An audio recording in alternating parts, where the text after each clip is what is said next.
Entonces, esto de adaptación deportiva es un campo muy grande, que se divide en dos grandes bloques: la parte de rehabilitación y la parte de preparación física. Y tanto el preparador físico debe conocer muy bien los procesos de entrenamiento deportivo, como el readaptador conocer, al menos tener nociones de fisioterapia, sobre todo los procesos de cicatrización, los procesos de recuperación de algunos tejidos, para no ir de pronto a perjudicar en este dicho proceso al deportista.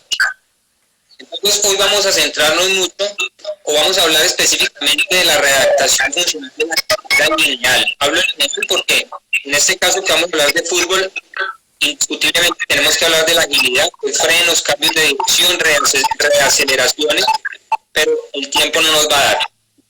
Entonces, pregunto y pongo en la presentación que correr o acelerar o velocidad sería empujar más o frenar menos.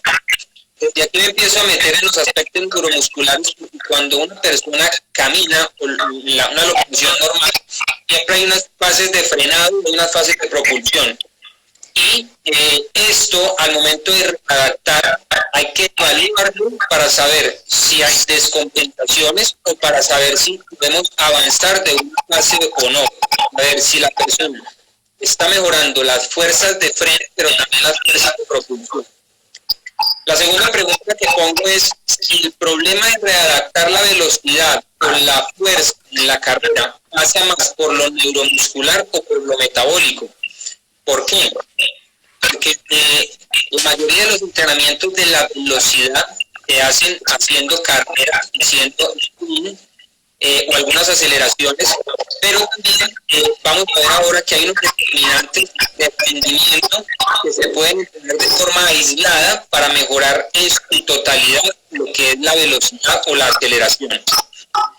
También tener presente aspectos metabólicos o energéticos o bioenergéticos, como los tiempos en que se deben aplicar los estímulos para no entrar en otro tipo de metabolismo, como el metabolismo glucolítico, y terminar trabajando resistencia a la velocidad o resistencia a la fuerza.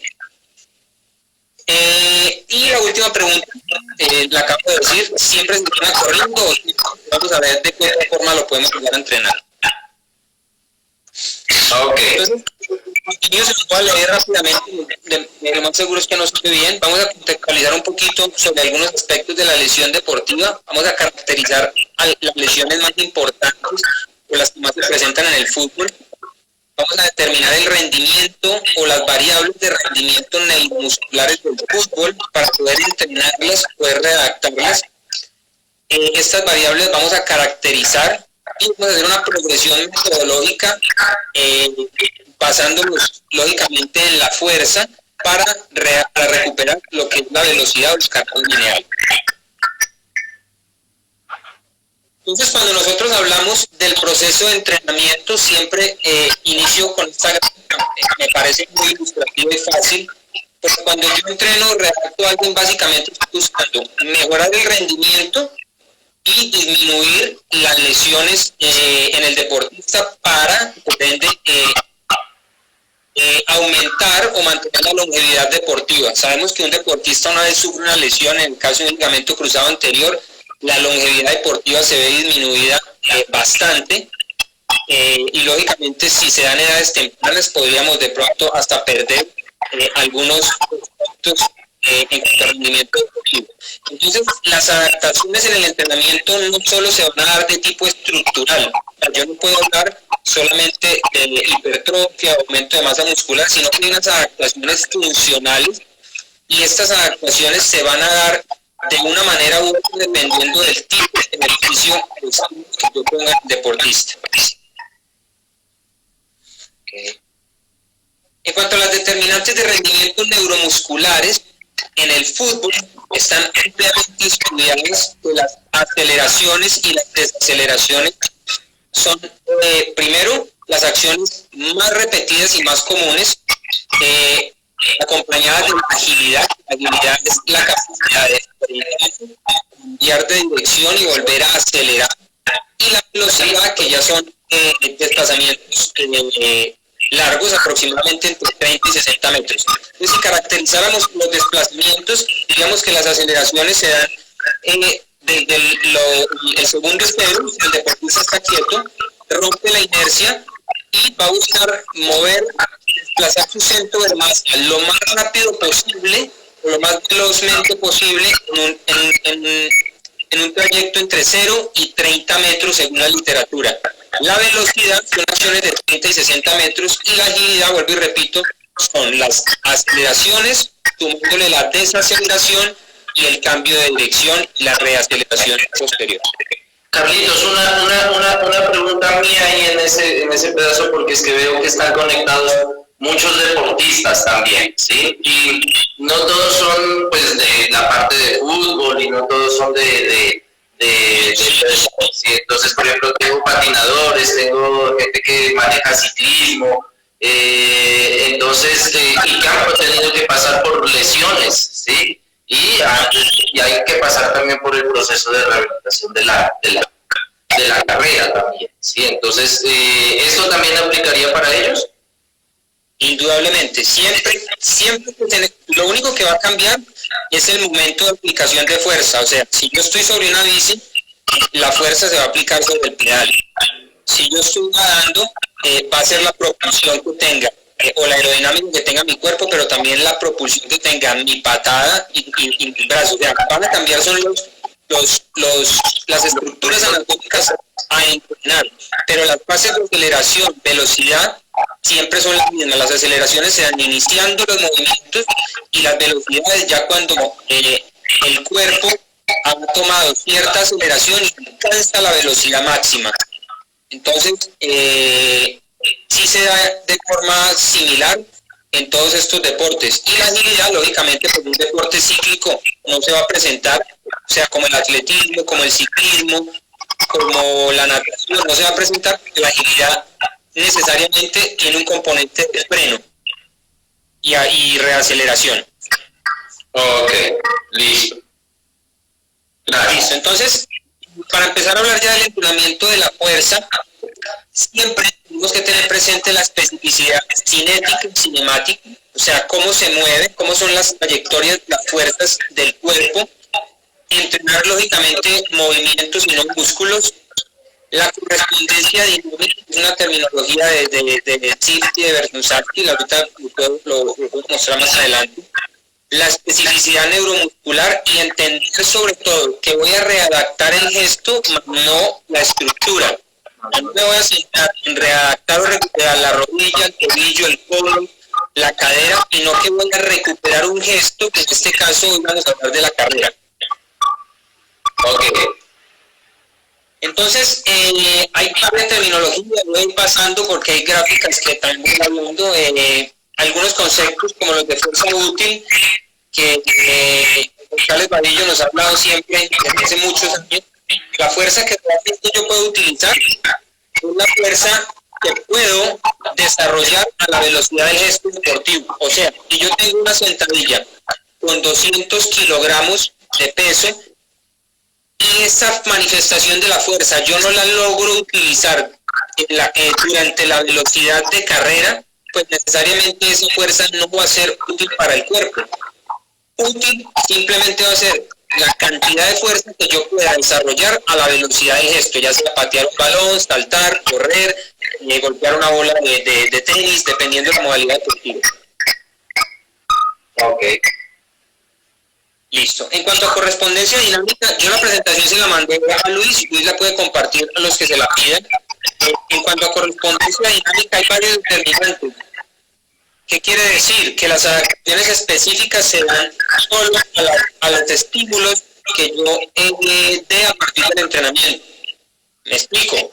No voy a mejorar la fuerza explosiva o la probabilidad de desarrollar fuerza rápida y quizá haga ejercicios de larga duración, de baja intensidad en cuanto a peso y velocidad, porque esto va a tener otra correspondencia dinámica. Entonces, aquí nos hablan de la amplitud y la dirección del movimiento fundamental, por eso hoy día se habla del entrenamiento funcional, las zonas donde se acentúa la producción de fuerza, el isquiotibial, Va a depender el tipo de acción o lo que yo quiera recuperar o prevenir también en alguna lesión. El ritmo y la duración perdón, de la producción de fuerza está ampliamente estudiado que correr te genera contactos en la fase de aceleración alrededor de 200-250 milisegundos, pero en las fases de sprint la aplicación de fuerza no supera los 180, entre 150 y 180 milisegundos. Esto me va dando una luz para saber qué tipo de ejercicios y a qué velocidad poder yo readaptar un patrón de carrera de forma adecuada, funcional a la práctica deportiva. ¿Qué quiere decir esto? No me sirve, funcionalmente hablando, que yo entregue al deportista caminando y trotando y él ingrese a la práctica deportiva y las demandas de fuerza específicas no se hayan recuperado cuando él inicie la práctica deportiva, recaiga en una lesión muscular por falta de fuerza específica en el caso del sprint, en el caso de la aceleración o los cambios de dirección. Sí, señor, muy claro. Listo. Esto más adelante lo voy a hablar de nuevo, hablando ya del fútbol. Me interesa sobre todo esta parte de aquí abajo. La caracterización de las acciones de la duración. Nos hablan que está alrededor de 1.000 a 1.400 acciones en un partido que tienen una duración promedia de 3 a 5 segundos. O sea, nos están hablando de aceleraciones constantes. Aceleraciones tanto en el plano horizontal, como correr, como en el plano vertical, saltar, como en el plano horizontal o posterior, que son las cintas y los cambios de dirección. Pero también me están hablando de aceleraciones cardíacas. Vamos a ver ahora que cuando una persona corre, lo único que hace es acelerar lo más rápido posible sus segmentos corporales. Entonces, esa aceleración también la tengo que tener presente al momento de redactar. Estoy dando todos los aspectos teóricos para entrar en la práctica que todo esto sea muy entendible. Ok. Hay estudios, este me gusta mucho porque tiene una gran población distante, evalúa en la Premier League 567 jugadores en 7.351 partidos, o sea que es una muestra significativa, considerablemente significativa, y lo que muestra es que los desplazamientos más importantes o los que más se presentan en el caso del fútbol son las secciones de movimientos de 0 a 5 metros y de 5 a 10 metros, son los que más se presentan. Entonces esto me va dando especificidad del entendimiento para decir, bueno, quizá las acciones de velocidad máxima como los 40, 50, 70 metros los puedo entrenar de pronto con una intensidad en cuanto a volumen menor. Se tienen que entrenar como un elemento preventivo, más adelante lo vamos a ver, pero me tengo que enfocar mucho en los aspectos que tienen que ver con la aceleración, porque si un futbolista acelera bien, desacelera bien, pues el mayor porcentaje del tiempo va a tener ventaja neuromuscular, sin hablar de la parte técnico-táctica ni nada de eso, estoy hablando desde los aspectos neuromusculares. Ok. En cuanto a las caracterizaciones de algún tipo de lesión, vamos a centrarnos, hay muchas, pero vamos a centrarnos en una muy severa que es la lesión del ligamento cruzado anterior y vamos a explicar algunos mecanismos. Esta gráfica también la muestro siempre. Antes nos hablaban que el ligamento cruzado anterior se podía tener una ruptura cuando había un desplazamiento sobre el plano sagital, o sea, un freno frontal. Después nos hablaron que también sobre el plano lateral podría haber cuando hay inclinaciones en valgo, pero ahora sabemos que el mecanismo principal conjuga los tres, rotación femoral sobre rotación tibial, o sea, un valgo, y adicionalmente viene acompañado de una carga inercial, una energía potencial, que es el aterrizaje de un salto o la desaceleración de una carrera para cambiar de dirección. O sea, no solo analicemos el movimiento como tal, porque vemos muchos entrenamientos donde nos hablan de control motor. Entonces, claro, hacen sentadillas a un pie, hacen subidas a un banco a un pie, y evidentemente estoy trabajando el control motor. Pero el control motor, si no se ve estresado por componentes inerciales o de movimiento en cuanto a plano frontal, lateral y vertical, no estaría adaptando la estructura de forma específica. Eso es lo que me estoy refiriendo cuando entender los elementos neuromusculares. Y el ligamento cruzado anterior, como todos los órganos viscoelásticos de nuestro cuerpo, tiene un stiffness, una capacidad de resistir al estiramiento. Entonces esta gráfica es muy sencilla, una gráfica que nos muestra que al principio el ligamento cruzado anterior tiene una pretensión, tiene una tensión previa, y a medida que se le va aplicando carga, me carga una aceleración, un freno, ya me carga un aterrizaje de un salto, y va teniendo una fase elástica, y que sin esa deformación continua él pasa a una parte plástica, que es donde tiene que perder sus componentes elásticos y llega a la reducción de la estructura.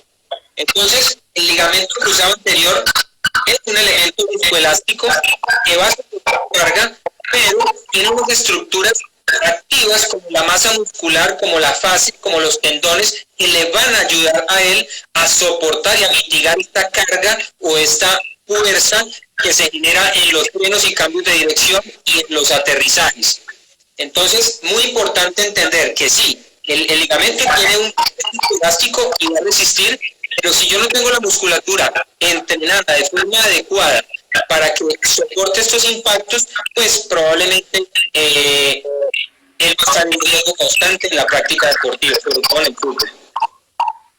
Y hay estudios como este que también he hablado muchas veces y simplemente les leo un poquito porque no alcanzan a leer, y es que el ligamento cruzado anterior es susceptible de romperse cuando se generan saltos con pivot, o sea, con la rodilla en forma de una flecha acá, que supera 3 veces el peso corporal.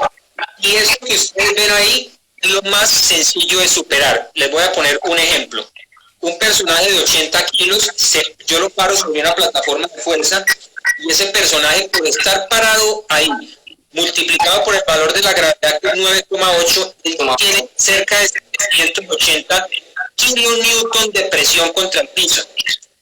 Y esta persona salta y aterriza, puede triplicar algunos ejercicios hasta 6, 7, 8 veces el peso corporal. O sea que poner a saltar un personaje en una fase de rehabilitación sin que tenga entrenado los componentes de amortiguación que van a mitigar la carga sobre el ligamento podría ser sumamente perjudicial. Por eso vamos a hablar ahora de cómo evaluar estas manifestaciones de la fuerza y avanzar de forma objetiva en el entrenamiento y no ir a perjudicar o el ligamento o la estructura tendinosa como el tendón rotulino. Claro, Carlitos, una cosita ahí, es importante identificar que muchos profes nos están viendo, ¿sí? Y tenemos muchos profes de divisiones inferiores, ¿sí? Entonces, muchas veces llegan los pelados, llegan con de una recuperación del ligamento cruzado anterior que han hecho en su EPS, por decirlo así, ¿no? En un sitio especializado, no todo el mundo tiene el acceso a estas, a trabajar en estas partes. Entonces muchas veces estos muchachos y esos tipos de pelados recaen de las lesiones, muchas veces porque los profes no tenemos en cuenta las fases de cicatrización y no hay muy en cuenta tampoco la parte de entrenar también estas estructuras periarticulares, ¿sí? Entonces van metiendo al muchacho, entonces sí quiero que me les hagas un poquito de énfasis en eso, Carlitos, gracias. Eso es muy importante lo que está diciendo Luis, porque cuando el deportista, vamos a ver ahora durante la fase de la readaptación, hay momentos donde él evoca el motivo de la lesión, o sea, se acuerda cómo se lesionó, y eso puede empezar a generar desequilibrios y empezar a posicionar la pierna no operada o la pierna no lesionada de forma tal que va a generar sobrecargas musculares, y en la otra pierna va a empezar a generar también algunas descompensaciones en cuanto a momentos de aplicación de fuerza. Todo esto queda claro ahorita cuando miremos, por ejemplo, evaluaciones de plataforma y con celdas. Entonces, el primero encargado de pasar al deportista en forma, en condiciones óptimas de fuerza, vamos a ser nosotros los readaptadores o el fisioterapeuta que se encarga de la readaptación, porque el entrenador o el preparador físico, si no tiene conocimientos sobre estos aspectos de los que estamos hablando. Lo va a poner a correr, lo va a poner a saltar, y correr y saltar no es nada más que soportar una cantidad de fuerza a nivel estructural, a nivel articular, que si no está entrenado, el equipo no está readaptado, el deportista va a recaer en la lesión.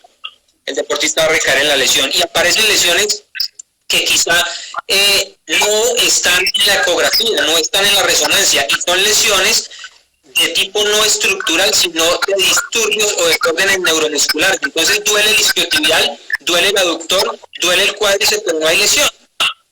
Y no lo encontramos en la imagen diagnóstica, pero hay un desorden neuromuscular que está generando esa carga muscular, y tenemos que saberla o tener una visión clara para poder detectarla y que el deportista regrese a la práctica deportiva sin ningún tipo de sentido.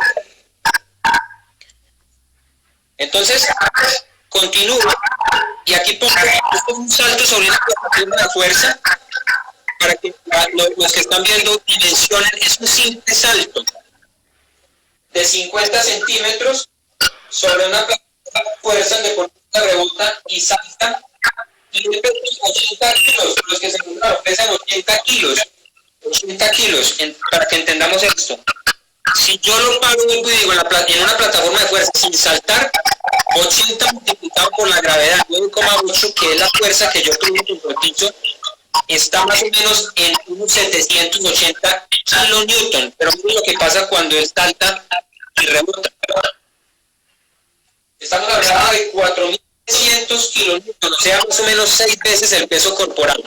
Entonces el trabajo pliométrico no es una bobada. El trabajo pliométrico lo tengo que prescribir de forma adecuada. El trabajo pliométrico no es para todos.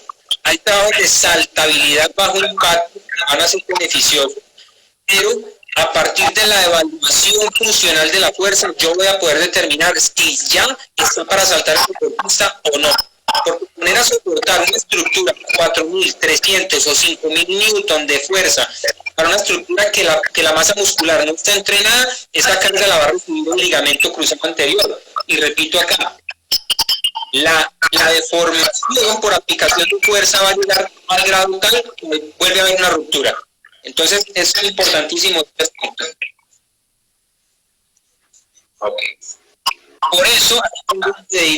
Por eso hay lesiones como esas que vimos todos, pero entendiendo los mecanismos neuromusculares. La lesión de Valdés, vemos que simplemente este video dura como un minutito y medio. No lo puedo adelantar, entonces yo voy explicando. Él salta a buscar el balón, pierde, digamos, por completo en el aire el objetivo que es aterrizar, porque en este momento el objetivo es el balón, pero cuando aterriza con poco control motor, y en momento de valgo, y lógicamente tiene una ruptura del ligamento cruzado anterior. ¿Qué lo rompió? Lo rompió la energía potencial de la caída, que llevó al ligamento cruzado anterior a ese momento plástico, porque la deformación ya no aguantó más y se rompió. Básicamente eso sucede en una lesión del ligamento cruzado anterior con este mecanismo de lesión. Entonces empezamos también a hablar de unos grupos musculares supremamente importantes y que a veces no los tenemos en cuenta, y es el isquiotibial. El isquiotibial, junto con el glúteo mayor y el glúteo medio, son los principales sinergistas del ligamento cruzado anterior. ¿Qué significa eso? Que son los músculos que cuando tienen una pretensión o se preactivan, van a disminuir la carga sobre el ligamento cruzado anterior. Entonces, si yo tengo un glúteo mayor bien entrenado, no solo en extensión de cadera, sino en amortiguaciones, tengo un glúteo medio bien entrenado, no en aducción de cadera, sino en estabilización de cadera, y tengo un isquiotibial bien entrenado, no para la velocidad en este caso, sino para la amortiguación de los impactos altos, como vencer las fuerzas cuando yo voy corriendo, el ligamento cruzado anterior va a estar protegido, de alguna manera neuromuscularmente protegido.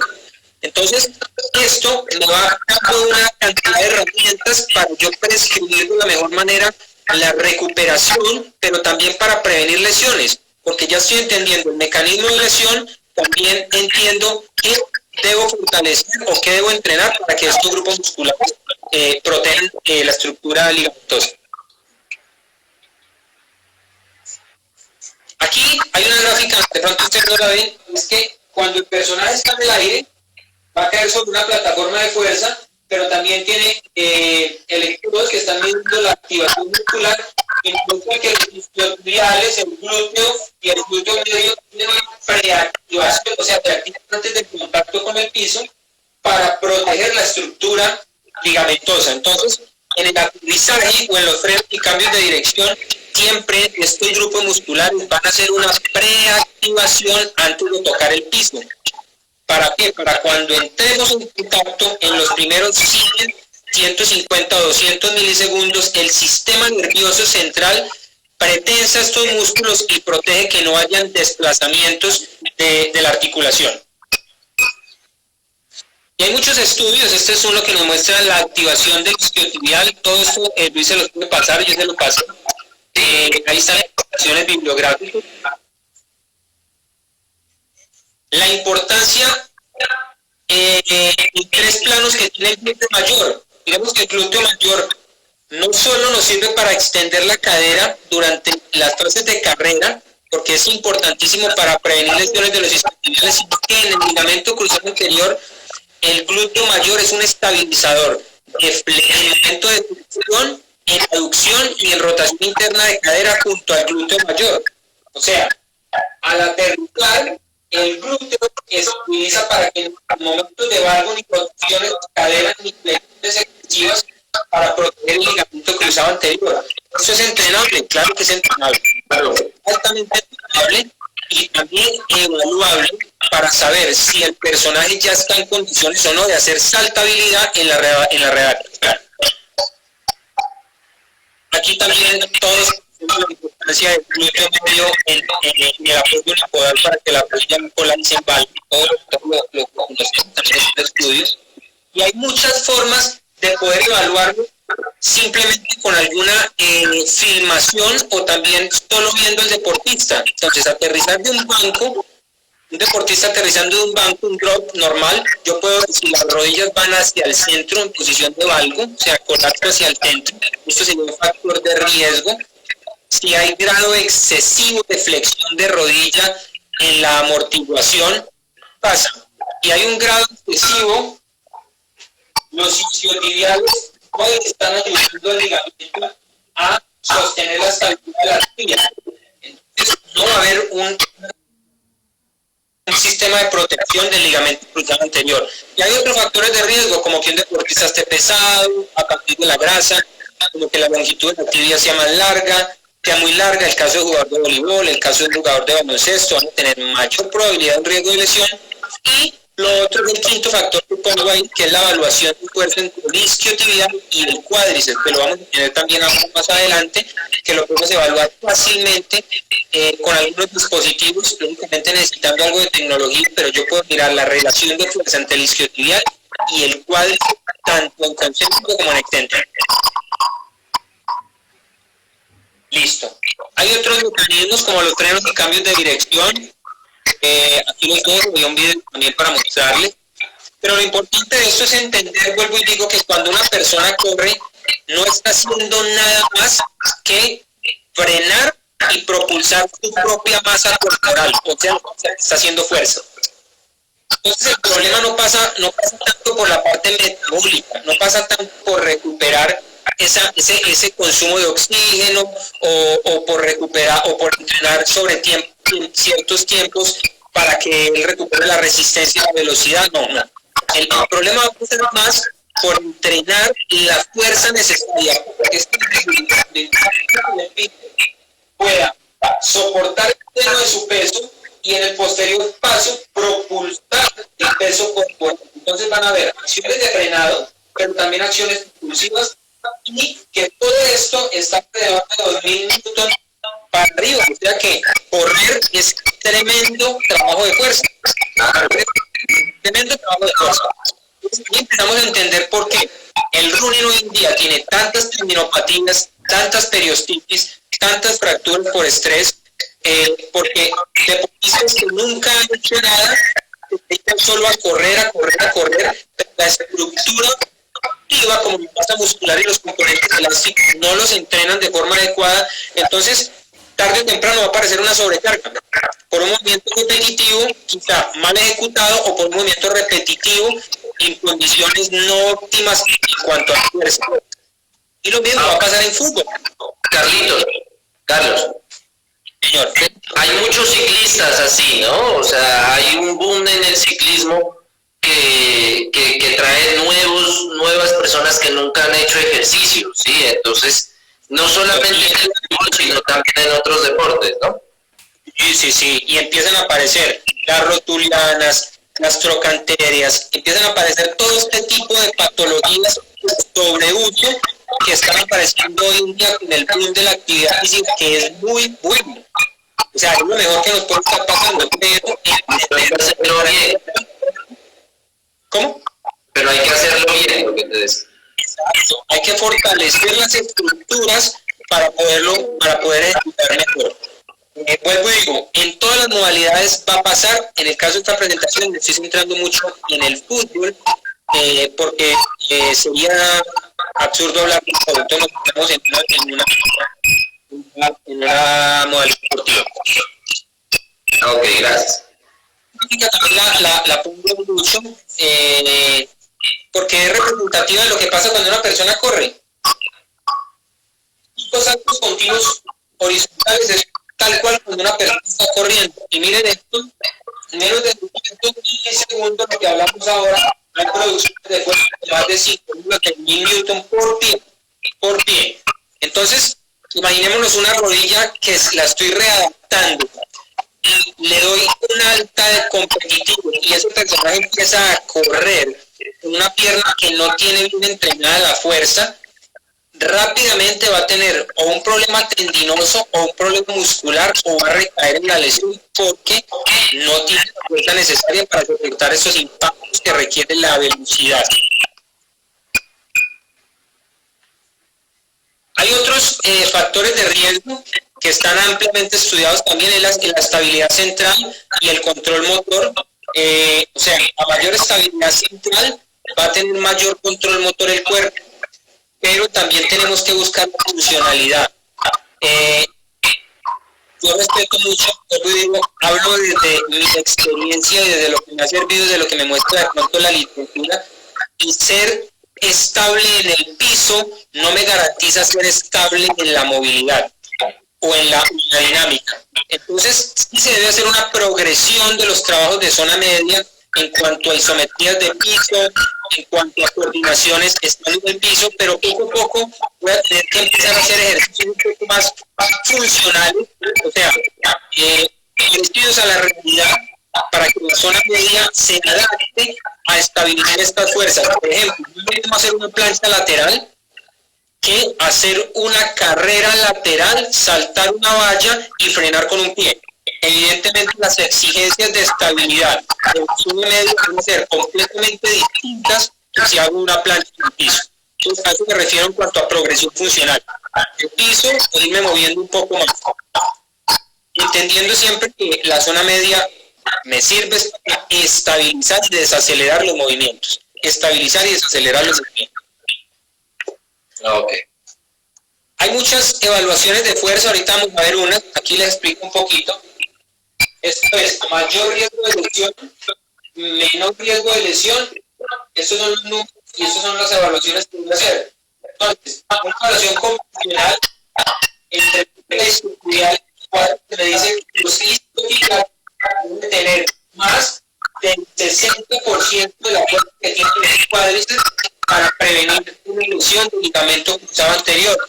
Esto lo puedo hacer y lo puedo hacer quizá con una máquina flexora o extensora, que es una máquina cerrada, abierta, perdón. Lo puedo hacer con una celda de carga, ahorita vamos a ver cómo lo puedo hacer. Y si tiene posibilidad, no puedo tener una máquina isocinética, voy a poder medir la fuerza excéntrica de los isquiotibiales comparada con la fuerza concéntrica de los isquiotibiales. Y la relación debe ser fuerza excéntrica de los isquiotibiales igual a la fuerza concéntrica de los cuádriceps. Estos son ya términos de evaluación, que no me quiero meter mucho en eso para no complicar.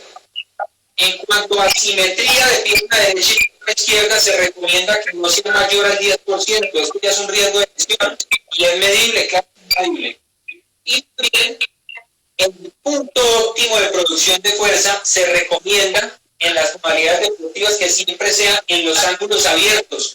O sea, el trabajo concéntrico me va a fortalecer en ángulos cerrados, pero el trabajo excéntrico me va a fortalecer en los últimos 35 grados de extensión de la articulación. Por ejemplo, el isquiotibial no me va a servir de nada que tenga mucha fuerza concéntrica, o sea, llevando un talón a la cola, porque así no se lesiona el isquiotibial en la práctica. Me va a servir que tenga más fuerza en los últimos 35 grados de la extensión completa de la rodilla, porque ahí es donde él tiene una desventaja de fuerza al momento de correr. Ahorita vamos a ver más esto cuando evaluemos. Entonces, después de esto, vemos que otra lesión muy común y que también la tenemos que readaptar, pues son los isquiotibiales. Ya los hablamos que los isquiotibiales tienen una función sinergista para el ligamento cruzado anterior, pero tienen una altísima función en el ligamento cruzado anterior, repito, sirve para protegerlo, para que la tibia no se desplace, pero en la carrera va a ser el encargado de proyectar el cuerpo hacia adelante. O sea, el isquiotibial va a recibir los impactos en la fase de máximo estiramiento, sea excéntrico, ya los voy a mostrar, para que el cuerpo se desplace hacia adelante. Y los sitios donde más se lesionan también están ampliamente estudiados, que es la porción larga del bíceps femoral, teniendo presente algo que he estudiado mucho, el músculo en los isquiotibiales que primero se fatiga es el semitendinoso, y el que recibe la carga al final va a ser el bíceps femoral. O sea, nos centramos mucho en hacer mucho cruz nórdico, en hacer una serie de trabajos que fortalecen mucho la porción larga del bíceps femoral, pero no se nos olvide que el semitendinoso le ayuda también al bíceps femoral, es el primero que se fatiga, sobre todo en los últimos 15 minutos de cada tiempo jugando pues un partido de fútbol. Hay otra serie de lesiones, pero ya son por estiramiento excesivo, que son las uniones miotendinosas, y sobre todo lo que se lesiona más es el semitendinoso. No es muy común en el fútbol, por eso no vamos a entrar en detalle en ella en este momento. Lo que les estaba hablando ahora es que este ángulo que ven aquí, cuando el isquiotibial entra en contacto con el piso,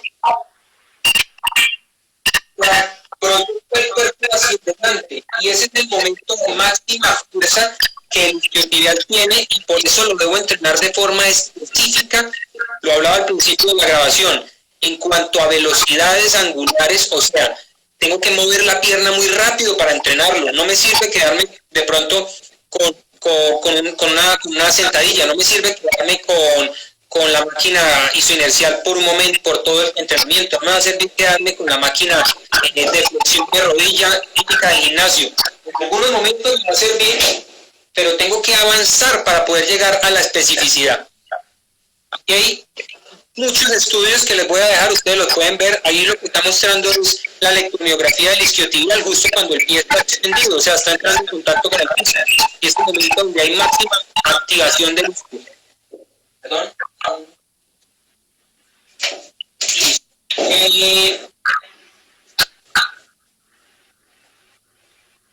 Eso que ustedes ven ahí es entender neuromuscularmente lo que pasa. Entonces, la gráfica de arriba me está diciendo que cuando está en el swing,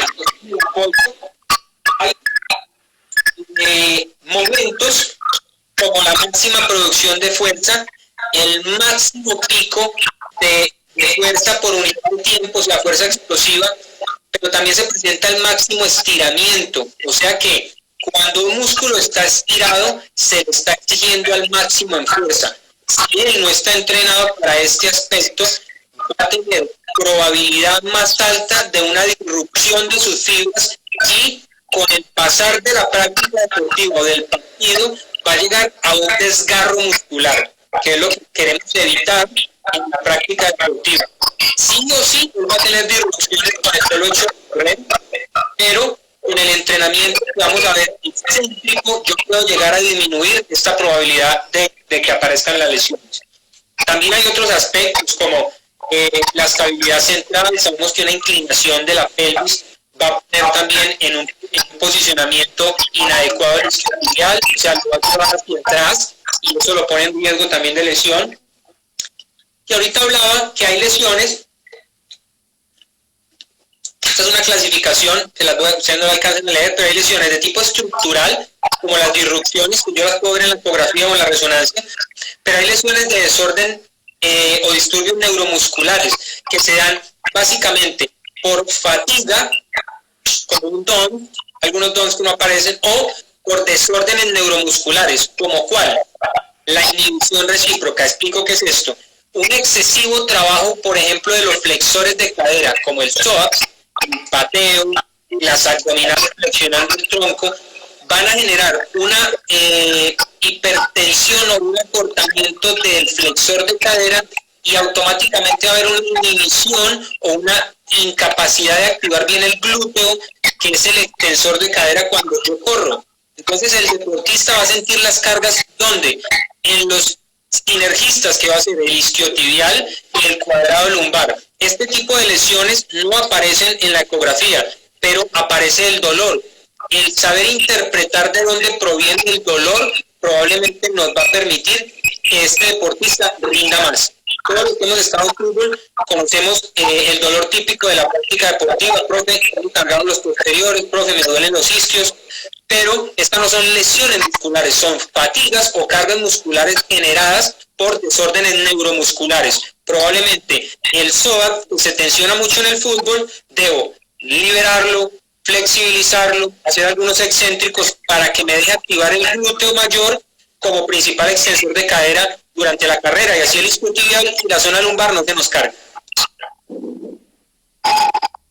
Aquí les pongo estas clasificaciones. Listo. Empezar a entender también correr ya de las aplicaciones de fuerza va a ser supremamente importante, y esta investigación clásica muestra fuerza acá, el aumento de la velocidad. Y esta investigación nos muestra algo muy sencillo, y es que cuando una persona corre hacia adelante tiene un 50% de incremento en valor de fuerza con respecto a la fuerza vertical.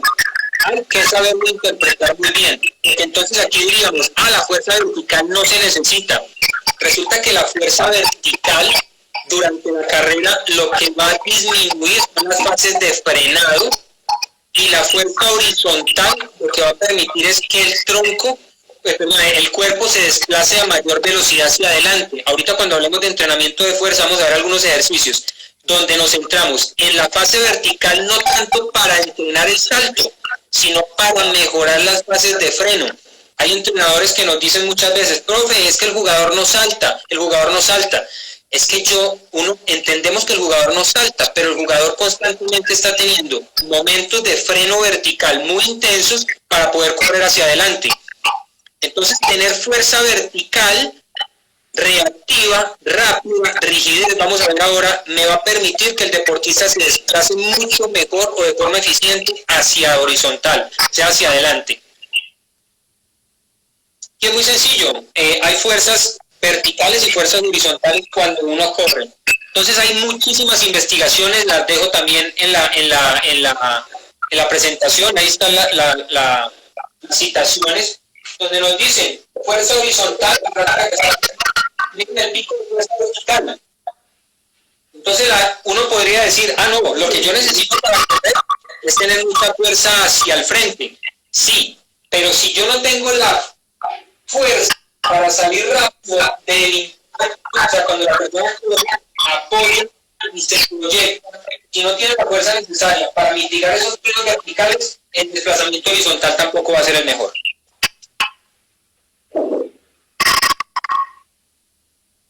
Hay muchos estudios, los voy a ir pasando. Esto muestra también que biomecánicamente correr máxima velocidad no es lo mismo que acelerar.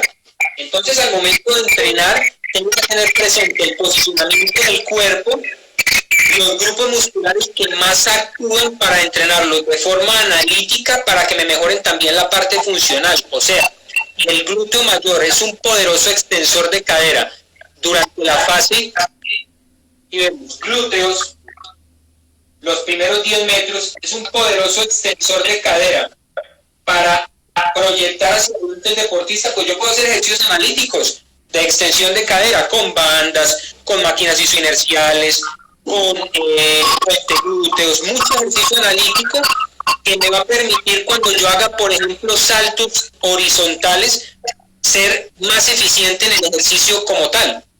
Entonces, no todo irme a la funcionalidad, pero tampoco quedarme en lo analítico. Es una combinación de los dos para poder generar las mejores adaptaciones.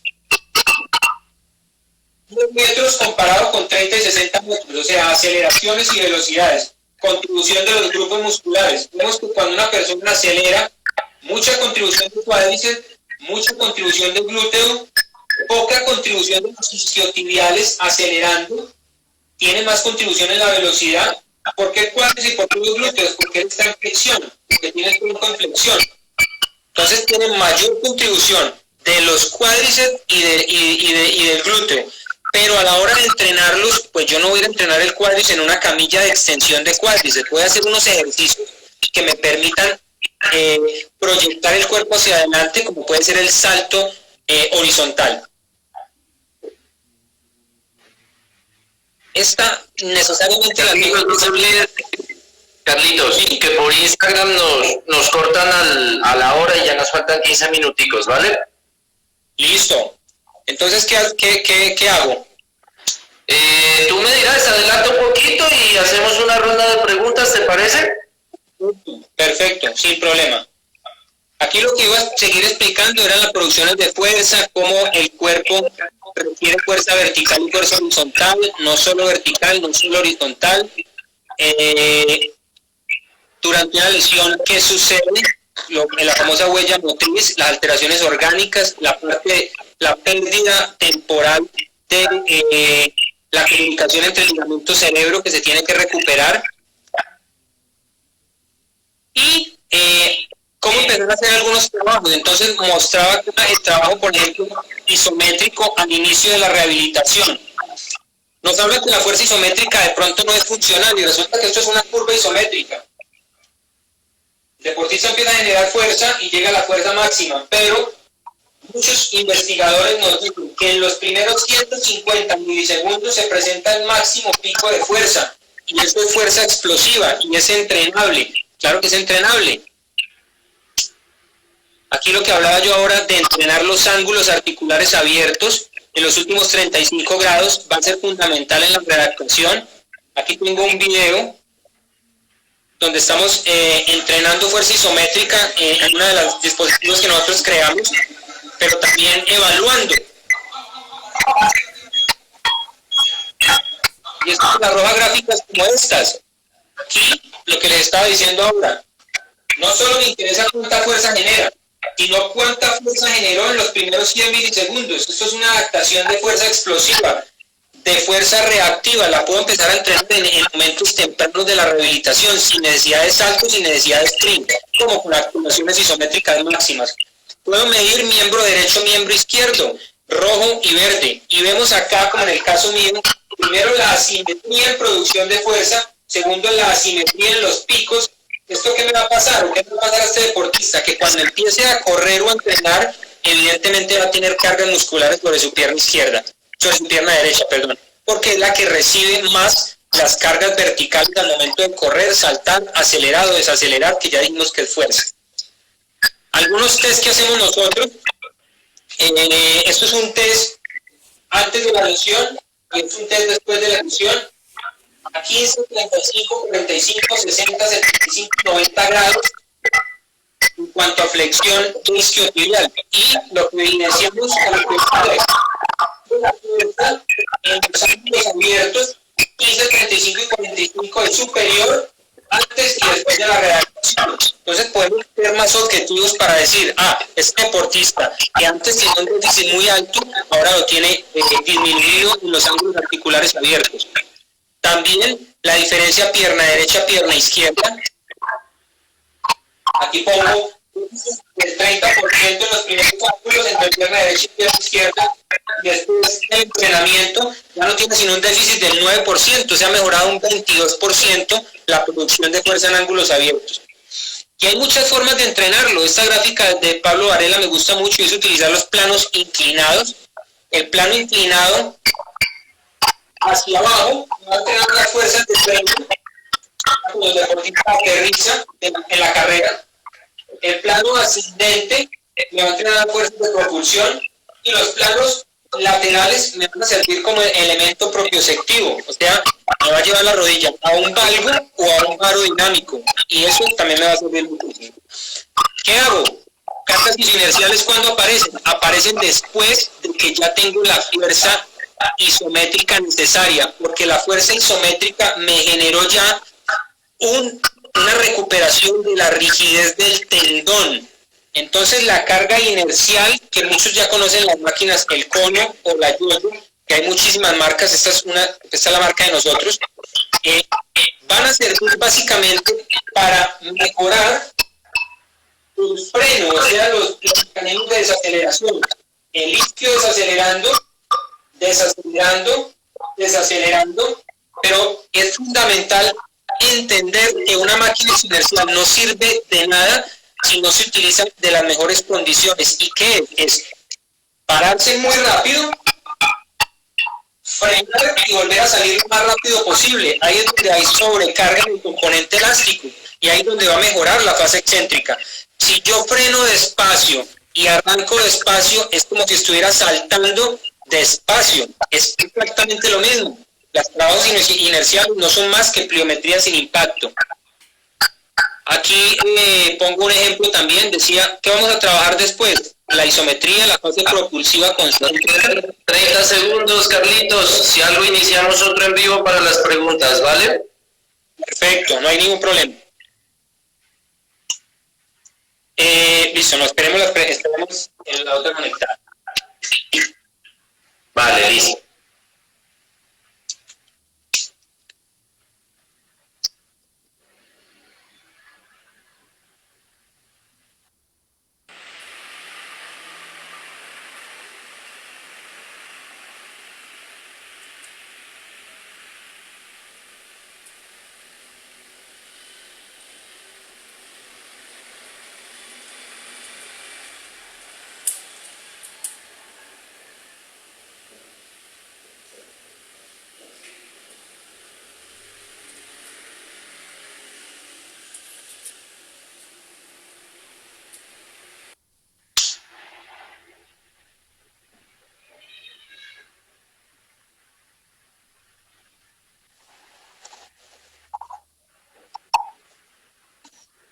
Listo, Lucho. Lo que quería mostrar, lo que estoy mostrando en términos generales, es que adaptar la carrera no es simplemente el fortalecimiento de cuádriceps, del isquiotibial, sino que debo ir un poquito más allá en entender, aquí pongo de nuevo la y esta es la gráfica del CMJ, o sea, el deportista salta, ese es el aterrizaje. Aquí no aterriza porque cae en el banco. Lo que me interesa es esta fase propulsiva para mejorar la fuerza de propulsión. Porque veamos que es importantísima la fase de aceleración. Como todavía hay unos rebotes, porque los rebotes tienen una producción de fuerza muy alta que quizá todavía no esté en condiciones el deportista en la rehabilitación para soportarla. Entonces aparecen las máquinas isoinerciales, aparece también un ejercicio clásico de levantamiento de pesas que también me puede servir muchísimo si no tengo una máquina isoinercial.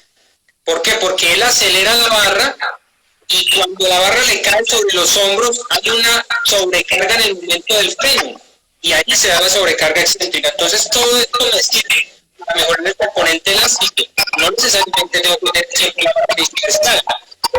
Muchos ejercicios para sobrecargar la parte muscular, el componente viscoelástico, perdón.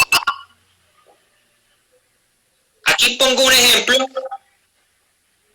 con nuestro cono de algunos trabajos, desacelerar rápido y volver a salir rápido. Es la clave para que haya sobrecarga excéntrica. Y lo hace lento, que es el video que sigue. Aquí no habría sino un trabajo de fuerza, porque la desaceleración es muy lenta. ¿Listo? Tengo que desacelerar lo más rápido posible, y si tengo la posibilidad de tener un encoder, como en el caso de esta, ahí estoy entrenando la pierna, son las cosas concéntricas y excéntricas. La ventaja de un encoder es que el encoder me puede dar una visión si realmente estoy generando sobrecarga excéntrica, porque me muestra la curva de fuerza, de potencia, depende de lo que esté midiendo, en la fase concéntrica, pero también la fase excéntrica. Vuelvo y lo muestro ahí. Mira lo que él está acelerando con los brazos del volante y lo está frenando solo con las piernas, para que haya una sobrecarga en ese ángulo, que lo que quiero es mejorar la pierna, el posicionamiento del cambio de dirección. Y está ampliamente comprobado que los trabajos con sobrecarga excéntrica pues van a generar una sarcomerogénesis, un aumento de los sarcómeros, para que se faciliten las contracciones musculares, sobre todo en ángulos articulares abiertos. Yo les voy a explicar qué quiere decir esto. Aquí abajo, deportista corriendo, y esto es una sarcómera, un sarcómero, que es la unidad contráctil, la unidad funcional del músculo. Cuando la articulación se abre, tiene mayor probabilidad de romperse.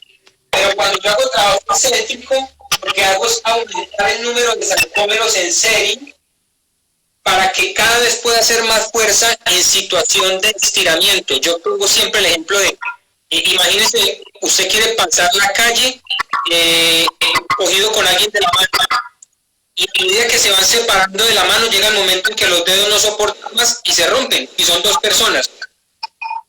Eso pasa cuando el ángulo del sarcómero, el ángulo articular, perdón, es más abierto. Por ejemplo, en el caso de la zancada, el sarcómero ya no alcanza la longitud óptima y se rompe. Pero cuando hay hartos sarcómeros en serie, es como si yo quisiera pasar la calle y ya no fuéramos dos personas, sino 3, 4 o 5 personas. Vamos a tener probabilidad de aplicar más fuerza en situación de estiramiento. Es lo mismo que pasa, haciendo una analogía ahí, brusca, pues, para comprender esto. Listo. Evaluaciones, muchas, para pasar a la fase de carrera. Una de ellas es el perfil neuromuscular. El perfil neuromuscular yo puedo medir a través de 3 saltos básicos del protocolo de Bosco, como es el squat diario. Es el salto que haces en posición de flexión durante 5 segundos y saltar. Es un test que tiene una alta correlación con la fuerza concéntrica máxima en el plano vertical. Después el CMJ, que es flexionar y saltar. También estoy hablando del componente elástico, y los drops, que son los rebotes. Los rebotes me van a permitir estimar el grado de rigidez o de stiffness que tiene en este caso el miembro inferior. Supremamente importante para pasar a la velocidad y también para mejorar la velocidad horizontal, o sea, la aceleración. Ahorita lo decía, para yo correr más necesito más velocidad horizontal, sí, pero también necesito mejorar la capacidad de freno vertical cada vez que entro en contacto con el piso. Entonces, el entrenar la reactividad vertical me va a mejorar la velocidad horizontal. Eso lo explico siempre, porque hay muchos entrenadores que me dicen: profe, el futbolista no salta hacia arriba. Profe, sí, él no salta hacia arriba, pero sí necesita fuerzas verticales para correr mejor hacia adelante. Algunas gráficas, después con tiempo, o el que me quiera hablar, le explico todas estas interpretaciones de las gráficas. Pierna derecha, pierna izquierda, supremamente importante. Pierna derecha, pierna izquierda. Y miren la reactividad de la pierna derecha comparada con la actividad de la pierna izquierda.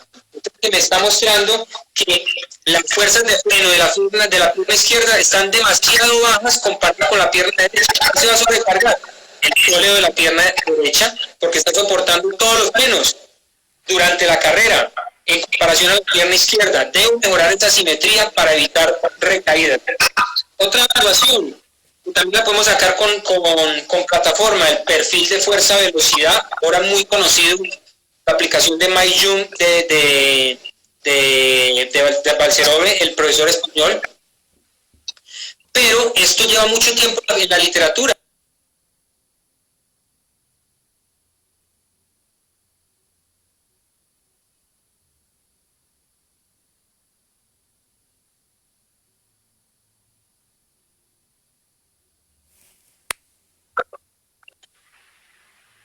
Deportistas que tienen más fuerza o más velocidad. La idea es tener la relación óptima entre fuerza y velocidad para que él genere la máxima potencia. Esta es una de las formas fáciles de medir. Es un test de poner a saltar al deportista con el peso corporal, después con la barra, con el 10% del peso, con el 20, con el 30, con el 40, y el software nos arroja esto. También la aplicación de MyJum sin problema. Evaluaciones previas a iniciar la carrera. Debo filmar la carrera y la forma más fácil y lógicamente gratuita es un kilómetro. Me va a permitir medir los ángulos de flexión de rodilla, los ángulos de flexión de cadera, los tiempos de contacto pierna derecha, pierna izquierda, y eso me va dando una indicación de qué tan cinético está el deportista. Yo puedo llegar a medir fuerzas y me voy un poquito más profundo en biomecánica. Recuerden que las piernas representan el 8% del peso corporal. Entonces, yo puedo sacar el peso corporal y el 8%, y por velocidad angular, o sea, qué tan rápido se desplaza la tibia, puedo medir si hay fuerza iguales entre pierna derecha y pierna izquierda. También es supremamente importante medir la fuerza horizontal con los saltos. Entonces aparece un salto horizontal, el CMJ horizontal, con perfil de fuerza, pero ahora con un componente horizontal. Importante medir pierna derecha, pierna izquierda. Todo esto es previo a correr. Todo esto es previo a correr. Hay una aplicación, la pueden descargar también, es MySprint. MySprint saca el perfil de fuerza-velocidad, pero ahora horizontal. Entonces me va a decir si yo tengo más fuerza o menos fuerza. Esto que me están diciendo no serviría de nada si yo no le doy una adecuada interpretación. Ejemplo, hago el perfil de fuerza horizontal y me sale que en las primeras fases de la carrera al deportista le falta fuerza. Pues voy a utilizar un medio de entrenamiento como un trineo para poder desarrollar la fuerza en las fases primeras de aceleración. O todo lo contrario, me puede mostrar que la velocidad en las primeras fases está disminuida. Nosotros tenemos un ejercicio básico que lo llamamos canchera, y es que el deportista, le ponemos, un compañero se hace yo me hago en un lado, el compañero se hace al otro lado, el deportista en la mitad, con una banda elástica en la cintura. Él se lanza hacia atrás como si fuera a hacer una cauchera para proyectarlo hacia adelante, y sale facilitado. Ahí le estoy mejorando el componente de velocidad en las fases de aceleración. Es una forma sencilla de poderlo entrenar. Lo mismo el salto vertical. Si quiero mejorar la velocidad del salto vertical, debo disminuir el peso del cuerpo. Y una forma fácil es saltar agarrado de un elástico, que puede estar agarrado al pecho de cualquier dispositivo. Bueno, por último, vamos a las preguntas lo que estamos hablando. Todos estos ejercicios o todo lo que vamos a ver no los puedo meter en una unidad de entrenamiento todos, o no los puedo llegar a entrenar y no tengo presente algunos aspectos de fisiología como el reclutamiento de las unidades, o sea, cómo se comportan las fibras musculares dependiendo de los ejercicios, y la fatiga. Entonces voy a mostrar acá para pasar rápido que el reclutamiento, o sea, la clic en la pantalla de tu celular, porfa, Carlitos. ¿Señor? Dale un clic en la pantalla de tu celular a ver si mejora un poquito la imagen. Ya. No mejoró mucho. Vale, listo. Listo. Aquí lo que quiero mostrar es que las fibras lentas, intermedias y explosivas, dependiendo del tiempo, varios estudios nos muestran, estudios de Bosco, con 15 segundos de trabajo de máxima intensidad tengo reclutamiento selectivo de fibras explosivas.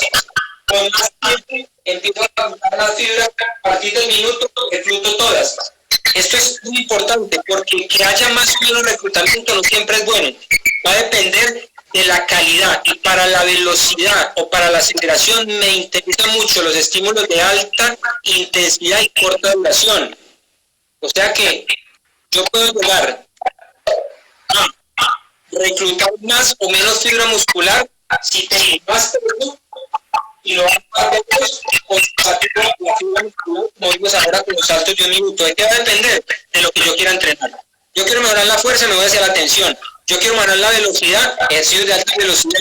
Yo quiero resistencia, me voy a la fatiga. Pero no puedo entrenar la velocidad, atentos con esto, la velocidad o la aceleración, pensando en ella con situación de fatiga, porque entraría en otro tipo de adaptación. Eso es muy importante entenderlo. Aquí les dejo algunas gráficas que no las voy a explicar ahora ya para las fases de preguntas, la contribución del ATP y la glucólisis en diferentes ejercicios, cómo se recupera la fosfocreatina. Básicamente les doy un dato, los estudios muestran que 180 segundos, o sea 3 minutos de pausa, me van a servir para repetir un estímulo de alta intensidad de forma adecuada. No significa que no va a hacer nada. Ejemplo, hago un salto pliométrico horizontal de 5 segundos y la pausa hago zona media, hago algo de propiosección, hago algo de estabilidad para volver a repetir el estímulo de velocidad o de fuerza, pero siempre respetando este. Bueno, son muchos los ejercicios por explicar y por hacer. Aquí tengo algunos, decir para los profesores de carrera. Esta última me gustó mucho, la investigación de Aníbal Bustos. Nosotros la hacíamos antes, poníamos un peso en la tobillera buscando que hubiese más carga, no tanto para los flexores de cadera, o sea, para llevar la cadera al frente, sino más impacto en el isquiotibial cuando el deportista fuera corriendo. Y ahora en los estudios de Aníbal, que los vimos la semana antepasada, nos muestran que con las cargas ultralivianas efectivamente hay muchísimo estrés o trabajo de fuerza. Y en este caso, para el isquiotibial es un ejercicio muy, muy bueno en cuanto a prevención, lo explico. Esto es el tobillo, y cuando el deportista va corriendo, va a aumentar la velocidad angular de la tibia y va a sobrecargar el isquiotibial. Es un ejercicio excéntrico para prevenir lesiones de isquio, para mejorar la velocidad. Bueno, y los últimos dos videitos, algunos trabajos de aceleración con máquinas con conos. Aquí les dejo también algunos trabajos pliométricos en fase propulsiva, en fase excéntrica en el aterrizaje, que es completamente distinto, reactivo, pero el rey de los trabajos de fuerza explosiva que está estudiado sin lugar a dudas son los saltos triples y los que hay más fuerza que los saltos quíntuples y los saltos triples, pero tienen que tener una condición fundamental. Por eso aquí tenía antes el método pliométrico. La persona tiene que tener muy buena fuerza de freno vertical para poder soportar los impactos que genera este tipo de entrenamiento. A veces no me gusta ponerlos porque hay personas que rápidamente van al ejercicio, y estos ejercicios son el top, o sea, es el techo del trabajo de fuerza explosiva. Los voy a poner, pero no son ejercicios para llegar de un día a otro, son ejercicios que requieren una muy buena progresión. Dura 2 minutos y empezamos preguntas. Ok.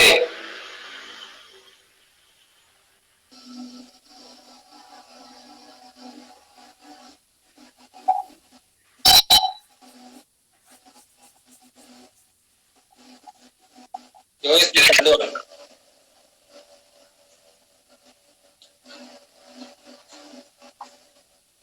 Velocidad angular de la tibia, poca presión, mucha rigidez, distancia horizontal, mucho freno vertical porque el cuerpo viene en caída libre. Son ejercicios de altísima fuerza específica para mejorar el sprint. y para prevenir lesiones. Tiene que mucha contribución de la articulación del tobillo y la rodilla, al no flexionarse tanto, está haciendo una acción excéntrica de los isquiotibiales para prevenir alguna lesión en el ligamento cruzado anterior. Es un ejercicio preventivo también. Algunos multisaltos mixtos. Vuelvo y caigo con la misma pierna. Esto está medido, hay investigaciones, le puedo enviar ahorita algunos artículos. Carmelo Bosco, Paco Comi, esto lo evaluaron y la persona saltando aquí sostiene más o menos entre 11 y 12 veces el peso corporal, o sea que no es un ejercicio bonito, no es un ejercicio para hacer mañana, es un ejercicio de altísima fuerza. Estamos hablando de 8.000, 9.000 hasta 10.000 newton de fuerza en un impacto, no es para todo el mundo.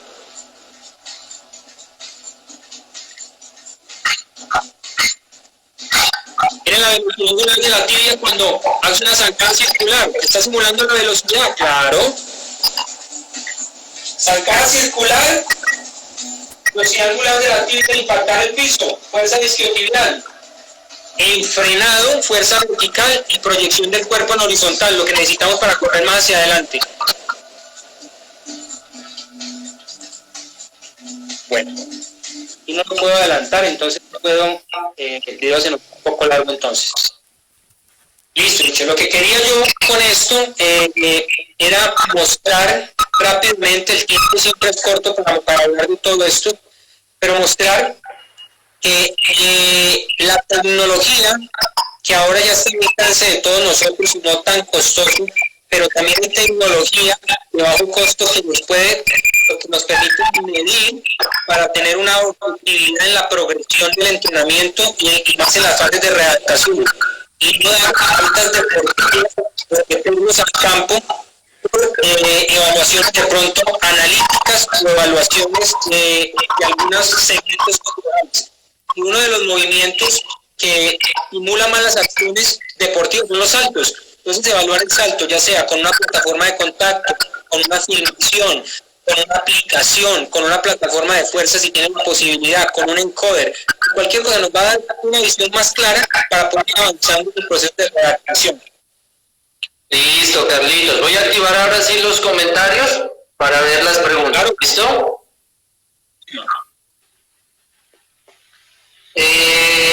Si quieres empiezo con una preguntita mía. Sí, claro. Ahí nos hablabas de la carga ultraliviana, ¿no es cierto? Que se está utilizando mucho para el entrenamiento. ¿Hay algún aparato específico? ¿Hay alguna marca específica para adaptar a la pierna del deportista? Hay una empresa argentina, bueno, ahorita le comparto Exogen, creo que se llama Exogen.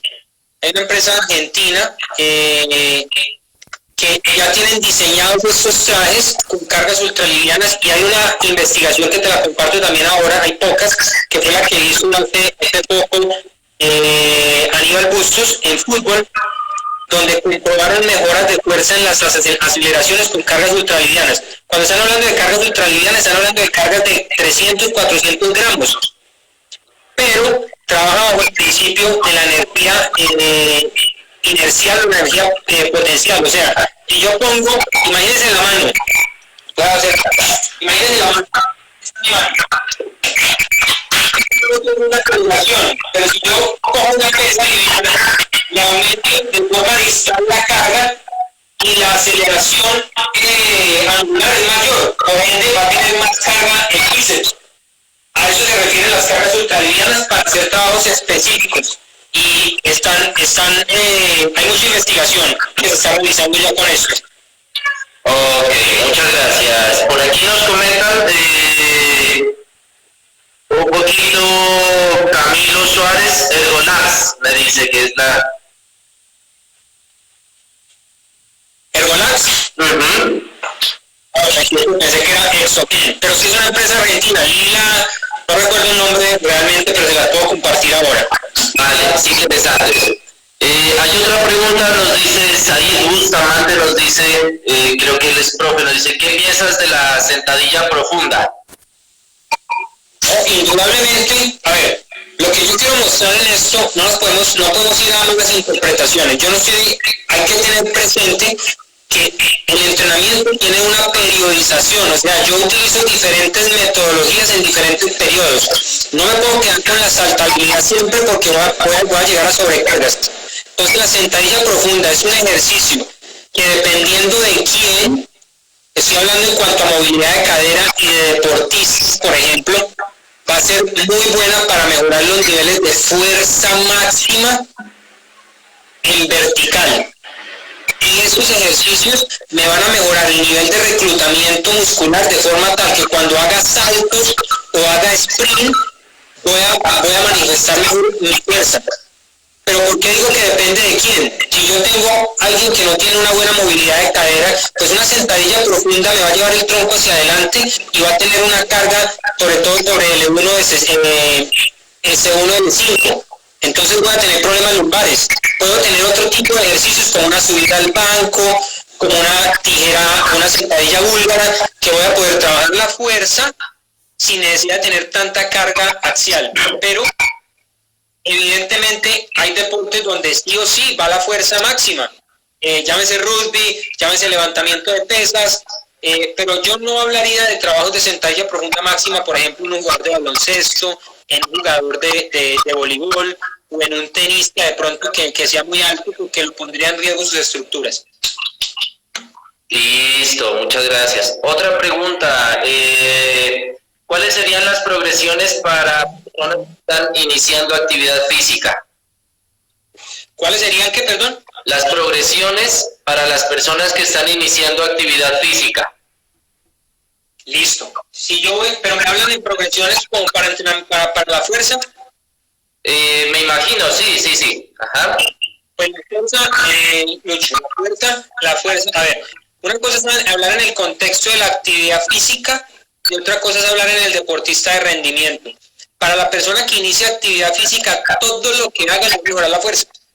O sea, ir al gimnasio y hacer trabajo en el TRX, hacer sentadilla en un TRX, subir un banco, todas estas progresiones en cuanto a, hablando del peso corporal, debería ser lo que veamos en los gimnasios. Después pasar ya a las cargas con bajo peso y buscando un poco más de repeticiones y poco a poco ir llegando a más peso hasta ir a alcanzar la saltabilidad de alto impacto, como es esto que estamos viendo. Pero si es el caso de un deportista que ya tiene unos niveles de fuerza bien entrenados, que los encontré en las evaluaciones que hice, ya sea en la saltabilidad, en el perfil de fuerza-velocidad, yo puedo saltar rápidamente a los trabajos pliométricos, a los trabajos de aceleración, para que él me mejore la fuerza que él necesita. Recuerden, yo puedo tener un deportista que tiene muy buena velocidad y el entrenamiento que yo le pongo le disminuye la velocidad. Ese es el problema o la responsabilidad más grande cuando tenemos deportistas de rendimiento, es encontrar los estímulos adecuados para mejorar ese umbral que él lo tiene casi en el techo. O sea, deportistas que ya, sobre todo de tiempo y marca, mejorarle la velocidad a un atleta de rendimiento va a ser complicado, pero mejorarle la velocidad a alguien que está iniciando, tal vez no. Ok, gracias. Voy a leer 2 preguntas más, ¿listo? Por tiempo, para que vayamos finalizando. Me escriben mucho de las etapas de formación, Carlos, ¿sí? Y me dice Camilo, me dicen etapas de formación, espérame que se me perdió. En etapas de formación se recomienda estos ejercicios de perfeccionamiento deportivo en 2 años en adelante o desde antes. Y otra pregunta también que se asocia a esa misma, habla de que si los excéntricos también se pueden empezar desde qué edades. Bueno, hay que, a ver, el entrenamiento excéntrico, la contracción excéntrica, concéntrica y isométrica está inherente en el sistema nervioso, o sea, todos los movimientos que nosotros hacemos tienen excentricidad, concentricidad e isometrías. ¿Listo? Eso, o sea, no aislemos que cuando hago excéntrico, porque siempre que estamos corriendo, siempre que estamos saltando, jugando con el perro, con el niño, con el que estamos haciendo trabajo excéntrico. Entonces, el empezar a hacer trabajo de sobrecarga excéntrica, ya estaríamos hablando cuando el deportista empieza a tener un régimen de entrenamiento que le exige tener más fuerza de lo que tiene en ese momento, sobre todo hablando a nivel excéntrico, llámese glúteo si es aterrizando, llámese isquiotibial si es aterrizando para proteger un ligamento, o llámese isquiotibial si es corriendo para mejorar la velocidad. Entonces, ¿de qué va a depender? Del momento en el que se encuentre el deportista y lógicamente de la edad también, porque no vamos a hacer trabajos de demasiada carga excéntrica para rupturas musculares en niños menores de 12 años, donde ellos hormonalmente no están en óptimas condiciones para recuperarse de esos trabajos. Lo otro que me preguntaba el profe, en edades formativas, ya está estudiado por muchísimos autores el trabajo de fuerza desde los 5 o 6 años, dependiendo del tipo de trabajo, lógicamente. ¿Por qué hablo de esto? Porque coordinar, o sea, hacer trabajo en una escalerita, saltar un aro, correr, trepar, son trabajos de fuerza. Entonces, al niño hay que llevarlo al campo que desarrolle su multilateralidad a través del movimiento. ¿Ese movimiento qué es? Saltar, frenar, correr, lanzar, todos esos son patrones básicos de movimiento que no tienen nada más que mucha exigencias de fuerza y de velocidad. Entonces el niño va a mejorar la fuerza en sus edades tempranas a través de la coordinación. Después, cuando ya empiecen los picos de crecimiento, los picos de desarrollo, de crecimiento en talla y crecimiento en aumento de masa, van a empezar ya los trabajos de hipertrofia, porque ya el niño tiene las hormonas necesarias para recuperarse y adaptarse a este tipo de trabajo. Entonces, menores de 11 a 12 años, todo lo que tiene que ver con el sistema nervioso central, coordinación, trabajos de alta intensidad coordinativos o no peso coordinativos y recuperaciones largas. Y después van a empezar los trabajos donde ya voy a empezar a estresar la musculatura con repeticiones sistemáticas, como por ejemplo los trabajos de hipertrofia, porque ya se me puede recuperar el deportista y adaptarse a ganancias de masa muscular. Listo. Última pregunta, Carlitos, para terminar. Nos preguntan mucho de las apps que tú mencionaste, ¿sí? Y como para terminar aquí, para no dejar, si es que hay muchas preguntas. Bueno, primero las apps y la última pregunta, ¿bueno? Listo, no hay ningún problema. Aplicaciones hay muchísimas. Ahora se está utilizando mucho las aplicaciones de MyJump para medir saltabilidad, para medir fuerza vertical y para medir rigidez y los perfiles de fuerza-velocidad. Hay otra aplicación que se llama MySprint, que lo que hace es, con un celular uno se aleja unos 20 metros, ve al deportista en forma lateral y pone demarcaciones uno de 5, 10, 15, 20, 30, perdón, 5, 10, 15, 25, 30, 35 y hasta 40 metros. ¿Qué mide la aplicación? Las aceleraciones fragmentadas en cada uno de esos espacios. Entonces va mirando si la persona tiene más fuerza o más velocidad para sacarte el perfil de fuerza-velocidad horizontal. Esa es otra aplicación. Yo he utilizado la aplicación de Polar Bike para medir distancia en futbolistas. La meto en un chalequito en el celular, en la espalda, y me ha servido para sacar una carga externa, por ejemplo, de cuánta distancia recorre en los entrenamientos. Hay otras aplicaciones para medir potencia, ¿sí? Hay otras aplicaciones para medir potencia, Powerlift, hay varias. Las pueden buscar por internet, algunas son con costo, otras no. Pero el costo máximo son, no sé, $10, que tampoco es mucho para las utilidades. Y si tienen la posibilidad de acceder a la tecnología, pues va a ser, digamos, un poco más rápido las evaluaciones y de pronto un poco más confiables. Ok. Y la última, ¿sí? Nos dicen procesos metodológicos. ¿Cómo sería el proceso metodológico para la enseñanza de la carrera en edades tempranas? Listo.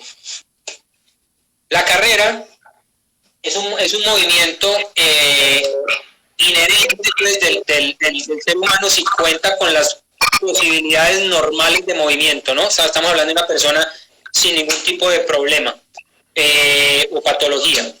Entonces, En los niños se busca más la técnica de la carrera sin tantos repeticiones largas ni tanto impacto. ¿Por qué? Porque el movimiento del niño es torpe en algunas edades porque hasta ahora se está aprendiendo a mover. Entonces hacer repeticiones sistemáticas largas lo que va a llevar es un gasto energético muy alto en el niño porque él no coordina bien. Entonces va a aumentar el gasto metabólico en los trabajos coordinativos y no queremos llegar a fatigar a un niño. Entonces la recomendación es alternancia motriz, que significa que un entrenamiento tenga 5, 6, 7, 8 o 10 ejercicios, pero que las repeticiones no sean más de 3 o 4, que los estímulos no aumenten los 8 o 10 segundos y se busque la eficiencia del movimiento, así el niño no se mueva bien. ¿Y qué es esto?